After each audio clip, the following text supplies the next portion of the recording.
Can you hear me? Yes, you can hear me. Great. Okay. So, as she mentioned a moment ago, I drive a Metro bus as my night job. My day job is in photo and film. And this book here is a collection of mostly unexpectedly positive things that I've encountered driving buses at night in Seattle. But what I want to read to you today is kind of heavy. So let's all take a deep breath. Let it out slowly. Okay. It's May of 2018, and it's probably about 7 p.m. Rush hour has just ended, and the bus is a little bit emptier than usual. Stories come out slowly sometimes, awkwardly. They belch and burp their way forth. This young man approached from the bus's crowded interior with a hesitance. Standing by me as I drove, no reason given. I thought he was about to jump off. He wasn't. He just watched me, keeping to the side, while I greeted and fared the people well, wrapping the wheel around the corners, accents and smiles bouncing off me as I registered his gaze nearby. What was he thinking beneath that knit beanie? Behind the dirty off-gray sweatshirt with the high school logo, the army camo fatigues tied round at the bottom, the better to display his basketball socks and shoes. Finally, I just went for it. How's it been going? It's cool, he replied, in a monotone I took to be standard issue emotionless male adolescent, but which quickly revealed itself to be something more. I was in this accident, though. The driver died. Ah, I said. He was young. Should a high schooler know the face of death this well? I'm so sorry. Somebody you knew? I wasn't looking at his face, but it felt like I was, hearing the naked grit in his voice. My best friend. Oh, I moaned again. I am so sorry. I know how that feels. And he was a good guy, too. He had a job, just turned 26. He the type of guy he'd give you his last $5, you know? I breathed in, feeling the words travel down, the memories behind them, as they slid to the pit of my stomach. Let yourself go there, I thought. A positive worldview should be able to tolerate anything. What is optimism? Optimism is being comfortable looking at truth, even if it's negative. I don't understand how this place works, but I like living here. Life may be unfair, but people don't have to be. What are we here for, if not to help our fellow man through a spot of hardship? I felt his burden too and tried to share it with words. Oh my gosh, that's heavy, I said. I know what you mean, though. It's the best people I know that die young. I don't understand it. Yeah. I guess all we can do is keep that person's good spirit alive, let him live through our actions. I meant what I was saying, but it sounded false. The comforts that you're not ready to hear in the days of after. We were facing the mystery around which religions are built, ideologies and philosophies, the one question no amount of millennia can conclusively answer. Why do bad things happen to good people?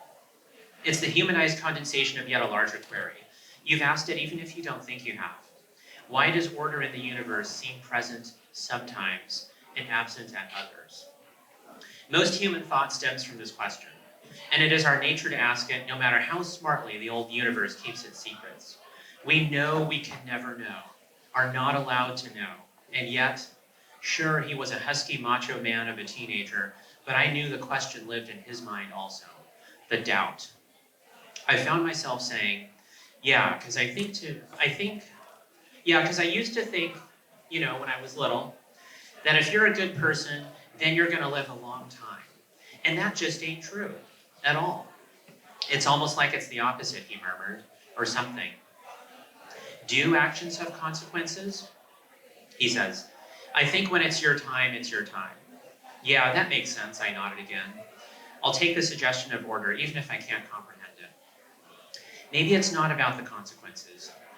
Maybe it's acting qua acting for the sake of itself, how it makes you feel, for the good it does you and others. Maybe that is its own reward. I mused. The thing is, I still want to be a good dude. Even if I don't live a long time, I want to feel good about the stuff I do in this life, you know? And he replies, yeah, I think it's like God giving me a second chance. And I say, yes, an opportunity. I look at his cast. How's your hand? He mentioned pain pills, numbness, 2 more months of the cast. I said something about how that's better than a wheelchair. He said, yeah. He opened up as the bus emptied out. It's just us now. There were 3 others in the car, he explained. His best friend, his girlfriend, and his best friend's girlfriend. One girl broke both her legs, the other her ribs. His friend, the driver, gone. It went unspoken who made out the best. Our friend's lasting problem is not a physical injury, but a psychological one. A roiling storm he will likely never manage to convey to others who haven't also experienced similar catastrophes. He will know the force of the questions above, with the slamming waves unique to him, and the resulting loneliness will inform his every thought and action, to a degree even he won't be able to wrap his mind around. It will be this haze, the invisible suffering that gives him the long view, but keeps him forever distant. There is a type of grief where you have no tears left. You can't cry, you've run out.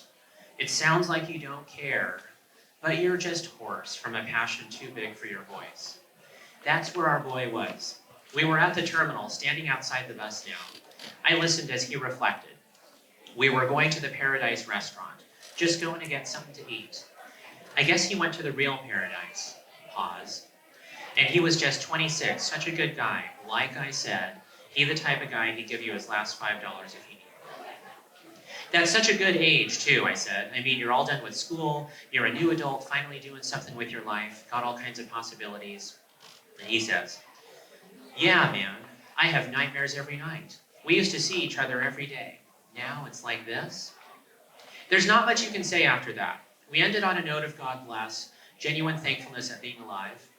I watched him stalk away, another young man in a beanie, doing his best at the extraordinary challenge and seemingly nigh impossible game we call living life. What cures you from the knowledge of the shape of the void? What pulls you back? Will there be a day with enough hindsight behind it, when a sunrise is a sunrise again, and the questions don't need answers anymore? One day he will know, and I think he will smile. That's it. Thank you for listening to that. I like sharing that one, even though it's not entirely representative of what all the stories in the book are like. They tend toward shining a light on the positive and appreciating people exchanging pleasant nothings and having exciting conversations. But the definition of optimism that I mentioned in there, being comfortable looking at truth even if it's negative, is something that my parents instilled in me. And it would feel disingenuous to present this book as something authentic if I did not also include these heavier and darker things that we probably think about more than we talk about, but that we all have to take into account. That's what I have to share. And does anyone have any questions? Someone besides me talking, which I love. Thoughts? Alan, it's nice to see you in the audience again. It's been a while. Thank you. Thank you. I'm going to take a moment to introduce this next person and give them a little more time to talk. Kim Brown Seeley. I was told that there might be a switch in this name. It might be Kim Seeley Brown. Either way, I apologize because I've said it wrong at least once. Kim is a 2016 Lowell Thomas Journalist of the Year, and she's worked on publishing on both coasts, including as senior editor at Travel and Leisure, wow, contributing editor at National Geographic Adventure, also wow, I'm adding the wows, and travel editor at Microsoft and Amazon. Uncharted, it's the title of the book, Uncharted just named one of the best retirement books of 2019 by the Wall Street Journal, even though Seeley is nowhere near retiring. There's an exclamation point following that. Is a Northwesty memoir about seizing the empty nest to search for something wild and beautiful. In her case, the spirit bear, a rare white bear that lives on a remote island off the far northern BC coast. Let's hear it for Kim. I don't know if she's actually in the room yet. Let's clap anyway. We might draw her closer to us.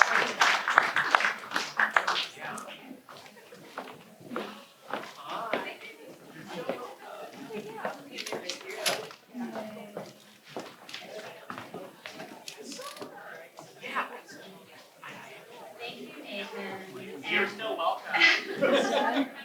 Did my best. Thank you so much for being here all today.